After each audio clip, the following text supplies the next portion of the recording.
He's a singer, songwriter, and a global superstar known to many simply as The Boss. That's right. We're talking about New Jersey's very own Bruce Springsteen. The 80s was a larger-than-life period, and no one back then was bigger than The Boss. That's right. And from the glory days to his political activism to that controversial song, this is how the news covered Bruce Springsteen's professional and private life through the years.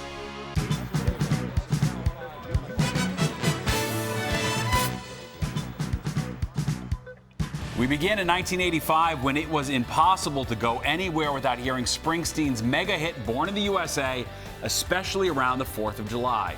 And since it's Friday, that must mean it's time for Pablo to talk some music, and tonight he kicks things off with the latest about The Boss. Since we're in the middle of a long 4th of July weekend, we thought we'd take a serious look at a song that's getting almost as much play this holiday as America the Beautiful, Bruce Springsteen's Born in the USA. Springsteen's album, also called Born in the USA, is the biggest seller in Columbia Records history. 7.5 million sold in the U.S., a total of 11 million worldwide. The record company says it's because they've been able to spin 5 hit singles off it, with a 6th on the way. However, the song on the album is the title track, which has elicited an almost rabid, Rambo-like response from parts of Springsteen's audience, a situation which bothers the artist, who wonders if super patriots are into the song for the wrong reasons. A close listen reveals a patriotic but critical look at America as seen through the eyes of a Vietnam vet, a slant Springsteen and director John Sayles sought to drive home in the video. As Bruce Mania was sweeping New York and the nation, fans jammed phone lines and waited in long lines just to score tickets to his concert. Word travels fast, especially when the announcement last night was about upcoming Bruce Springsteen concert. Today, legions of fans jammed telephone lines and huddled around ticket outlets waiting to shell out money to see the rock star perform next month at Giant Stadium. Tickets for the 4 August shows went on sale at 7 this morning. By 3 p.m., more than half of the 240,000 tickets had been sold. What a year 1985 turned out to be for Bruce Springsteen and the E Street Band. This is the face that has captured the imagination of millions of Americans. This gravelly voice has had more people than ever singing along with it. Bruce Springsteen and the E Street Band have become part of America's fabric. They are solid megastars, and as Clarence Clemens, the big man, will tell you, the incredible success comes as no surprise. I can tell you without a doubt, I saw this whole thing happening. I knew it would be this big, you know. I never lost faith. I never had any doubt in my mind that this would happen because of the way that he believes in himself, and he's such a talented person. And you know, I know I wasn't a slouch in it, you know, and so together we had there's no way we could lose. Yes, 1985 was undeniably the Boss and the Big Man's biggest year yet. Their Born in the USA album yielded an incredible 7 hit singles and made Columbia Records history with more than 10 million copies sold in the U.S. alone. The Born in the USA tour rocketed around the world, grossing almost $90 million in ticket sales. The boys from New Jersey were a hit in Sweden, Ireland, Japan, and Italy. But nowhere were they more popular than in the USA. Bruce Springsteen is more or less the image of an American people. His music typifies the American public and what they want to hear in an American rock and roll star. I mean, he's an all-American and he's great. His songs are about the real, about society, about life, about the American dream, how you have to go out and fulfill something. If Springsteen's dream has been fulfilled, it hasn't kept him away from where the dream began. The small seaside town of Asbury Park, New Jersey, is still frequented by Bruce and the band members. And before their tour, their most successful ever, they held an impromptu rehearsal at a local bar. Now, Bruce is settled with his new wife in nearby Rumson, a scant 20-minute drive from his hometown. The America that Springsteen celebrates is an America from a middle-class perspective. And part of the magic is keeping in touch with the folks who live the songs Bruce sings. Throughout the tour, he plugged Vietnam veterans organizations and donated money to local food banks and community groups. Some call him a hero, and no one calls him just another rock star. It seems Bruce Springsteen could be one of us, or a part of all of us. You know, I mean, just the average person can relate, especially, I think, the average male in America. I think that he's probably the favorite of the average male in America. And women, I think he's kind of like a diamond in the rough. He's like an American patriot in our own. He's a legend in his own time. You could consider him a hero. He sings about America and He tried, but even with all of his star power, Springsteen could not save jobs in his hometown. Well, with the help of celebrities like New Jersey native Bruce Springsteen, the workers at the 3M manufacturing plant in Freehold fought to keep their jobs and their way of life. But after 7 months, the end has come, and the last of 360 employees were let go today. Barbara Laskin has been following the story. For 3M workers like Dorothy Burge and Bill Brown, the struggle is finally over. The 360 jobs have been lost. But what a fight it was. There were T-shirts that cried, "No retreat." There was national media coverage. And there was Freehold native Bruce Springsteen. Springsteen not only sang for their cause, he contributed money and star power. But even that wasn't enough. Today, the last of the audiovisual workers was laid off. Dorothy Burge, 24 years on the job, was one of the first to be hired here and one of the last to go. Right now, all this excitement is helping me through, but when I really leave here and then it'll sink in that this is the end, you know. What does your future look like for you? Not too good, I'll be honest with you. I'm 46 years old, and I have a job now. It's a job, and where I'm working now, they treat me good and everything there. I have no complaints about that, but it's very hard to adjust. In order to ease the transition, there was going to be a benefit concert tonight, but that ran into problems. Originally, union members wanted to hold the concert in East Freehold, but permission was eventually denied. Then they wanted to hold it here in Deep Hollow Park. But after the township and then a Superior Court judge ruled that they could only use a part of the fairgrounds, they canceled the concert. Organizer Linda Miller says the area would have been too small to accommodate the crowds, and added bitterly, At the last minute, threw us a curveball. 3M is not moving out entirely. The electrical division, with 180 workers, will stay.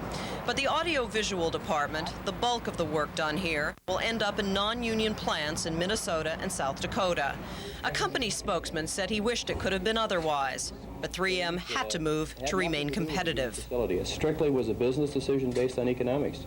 In the past, 3M has taken mothball plants and reopened them when needed. The irony here is that one day, this part of the plant that was closed could find itself in working order again, but with very different employees. In Freehold, New Jersey, I'm Barbara Laskin, Channel 5 News. In 1986, Bruce Springsteen's new album was predicted to outsell Michael Jackson. Well, the Boss's new album hit the stores today, and they're talking about it outselling Michael Jackson's Thriller. That was the biggest selling album ever. Rosanna Scotto reports.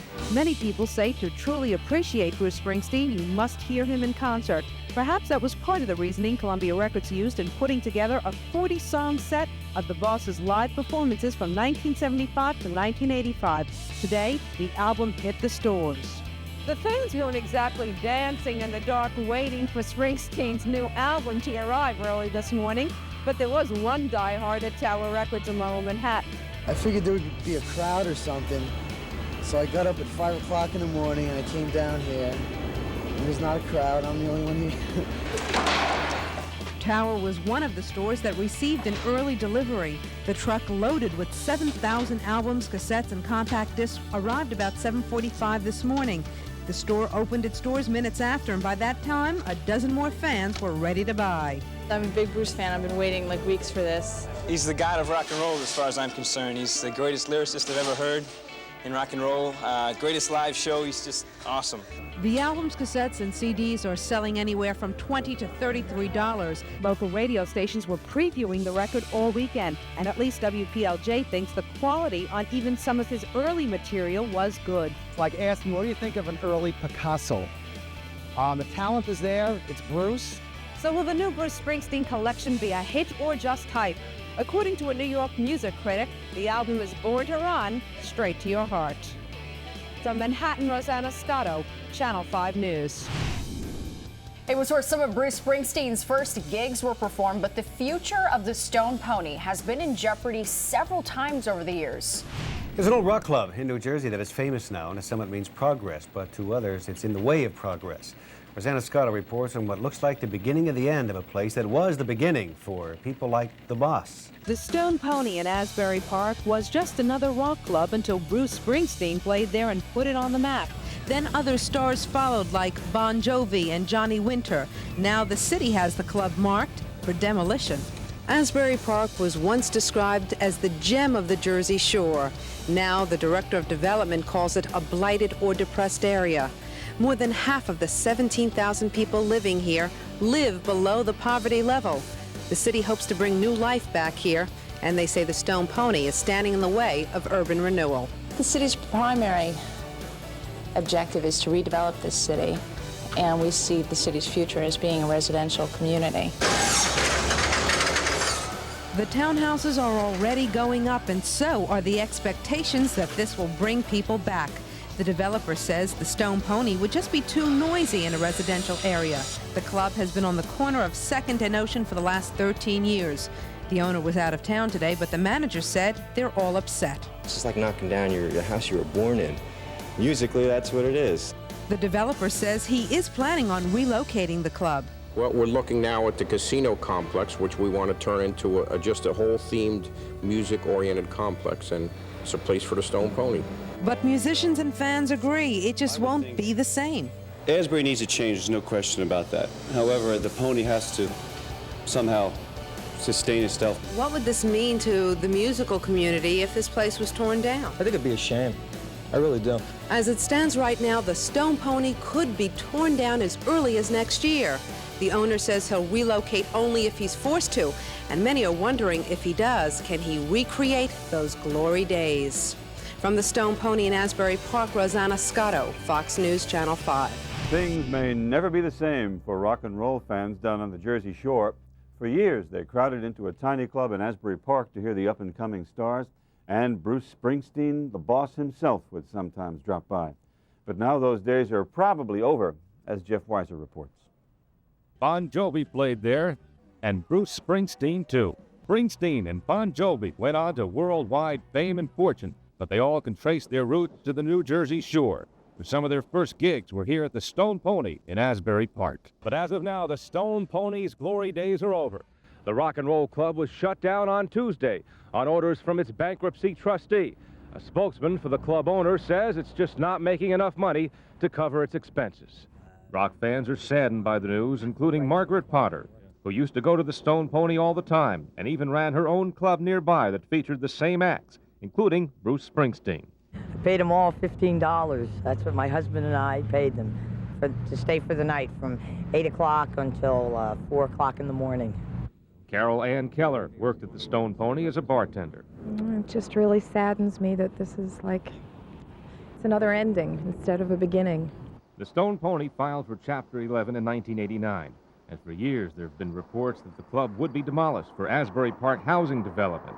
Club owners were not available for comment, but bankruptcy trustee Roger Timpson said the club was given a chance to get solvent, but it has failed.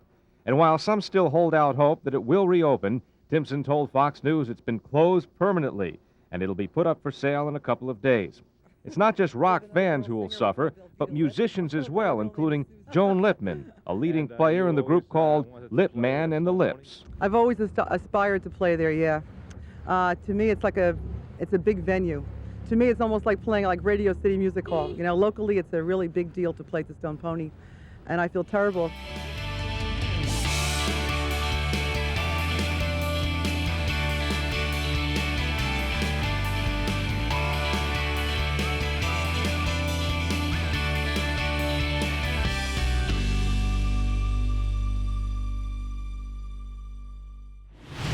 In 1987, Springsteen released his Tunnel of Love album.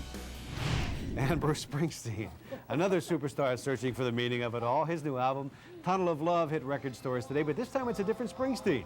The boss usually writes about the working class, but don't expect any rock anthems like Born in the USA here. On his new album, Bruce puts romance to the test. After all, he is a married man now. After just a few years of marriage, Bruce and his wife Julianne called it quits. Finally tonight, Bruce Springsteen and his wife have split, according to her public relations person. He's in Europe now on his Tunnel of Love concert tour. She's Julianne Phillips, the actress, now filming Fletch 3 with Chevy Chase. There's no word about the reason for the separation. It could not be an argument over who's the boss, could it? Get it? I get it, and I ain't touching it.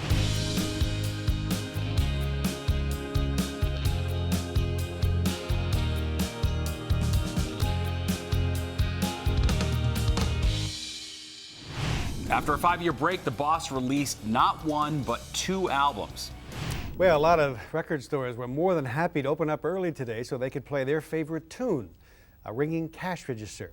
Thanks to Bruce Springsteen, the sound of money filled the air. Amy Atkins reports. The boss is back, and so are his fans. At midnight, the Springsteen faithful were lining up for the New Jersey native's latest. After a 5-year break, Bruce Springsteen is releasing 2 albums at once. Lots of people bought both. I'm anxious to see what he's doing. I think he's a great artist, and I hope his new music is just as good as the last album. It's just something you gotta have. Do you have every other Bruce Springsteen album? Yes, I do. Why 2 records instead of 1 double album? Apparently, the boss's sudden burst of creative energy spawned 2 very different sounds, and he wanted both albums out by the time he tours this summer. On a grand scale, I think that it will do well. I think also the interesting thing right now will be to see if he picks up a large amount of new fans.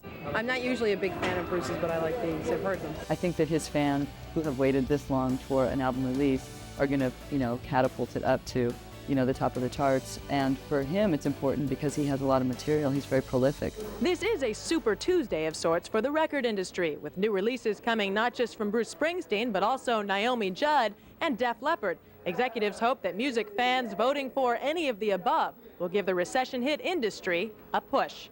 In the Village, Amy Atkins, Fox 5 News. In 1992, Springsteen crossed the picket line to give his fans the show they came to see.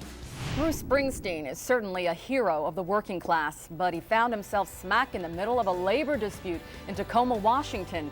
City workers are on strike, and they walked picket lines outside the Tacoma Dome. In spite of their pleas to cancel the show, Bruce crossed the line.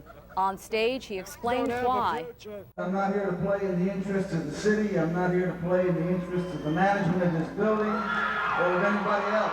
I know a lot of you folks came a long way, so did I. I've got a commitment to be on this stage and to rock this place tonight, and that's what we're going to do, so let's go! Those picketing, of course, were disappointed, but the fans loved it. In 2000, Springsteen found himself at the center of controversy for his song American Skin, 41 Shots, which was written in response to the 1999 police shooting of Amadou Diallo. Just as Bruce Springsteen's Born in the USA became an anthem of the 80s, many fans who were at the Boss's Atlanta concert Sunday and heard Springsteen perform American Skin, 41 Shots say this song about the 1999 killing of Amadou Diallo is one of the great Springsteen songs of the last 15 years. The song's never been recorded, nor has it been released, just one performance in Atlanta. But Kadiatou Diallo, Amadou's mother, when told about the song by her lawyers Thursday, said she understands Springsteen's worldwide recognition and believes he understands her pain. Mrs. Diallo is very grateful to Bruce Springsteen for what he's done.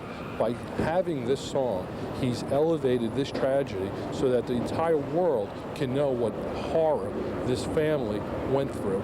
And by making this a song that he's going to be singing at all of his concerts and hopefully having out on a record, this will live forever in American pop culture. According to those at the Atlanta concert Sunday, Springsteen began the song by repeating the words 41 shots, 41 shots, referring to the number of bullets fired at Amadou Diallo by 4 city cops in February of 1999. The song also has these lyrics: "Is this your wallet? Is this your life? And you can get killed just for living in your American skin." PBA President Patrick Lynch is outraged. A song that's opening up the wound of a terrible tragedy, a tragedy for the Diallo family and a tragedy for the 4 police officers that were involved. To make money on the shoulders of New York City police officers and on the shoulders of a dead man and a terrible tragedy is absolutely wrong. So what are you asking for your members to do? We're asking for our members to boycott going to this concert in Madison Square Garden, as well as not to moonlight and work there on their second job. The Boss opened up his 10-night stand here at Madison Square Garden amid controversy surrounding his new song, American Skin. The song was one of the first in the entire show. Fans going to the sold-out concert at the Garden carried signs saying that 41 shots would not stop us from seeing the Boss. We got our ticket and we're going in. The new song makes reference to the 41 shots fired by New York City police officers at Amadou Diallo in the vestibule of his Bronx apartment.